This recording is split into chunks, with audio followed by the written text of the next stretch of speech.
Morning friend, সকাল সকাল আমি দেখো রুটি বানিয়ে নিচ্ছি। রুটি বানানোর হ্যাপা কিন্তু কম না। রুটি আটা ভালো করে মাখতে হয়, তারপর তাকে লেচি কেটে বেলতে হয়, তাই না বলো? তো তুমি বলছো দিদি তুমি এগুলো আবার আমাদের সাথে শেয়ার করছো। তো আমি তো যেটাই করি সেটাই তোমাদের সাথে শেয়ার করি, যেহেতু তোমাদের আমি নিজের মনে করি, তাই না? তো চলো এবার রুটিটা বেলা হয়ে গেলো, এবার রুটিটা ভেজে নিই। দাদাভাই বললো আজকে রুটি খাবে, তাই রুটি করলাম। তা সবাই মিলে আমরা তিনজনে মিলে কিন্তু রুটিই খাবো সকালবেলা, মর্নিং টাইমটা।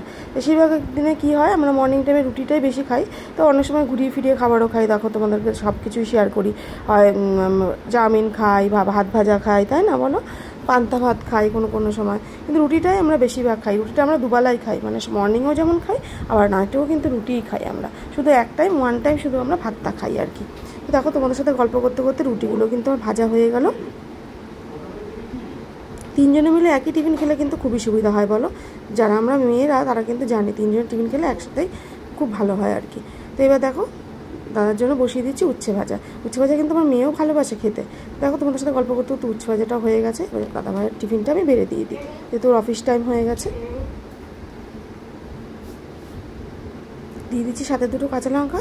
তো চলো টিফিনটা দিয়ে দিই এবার আমি।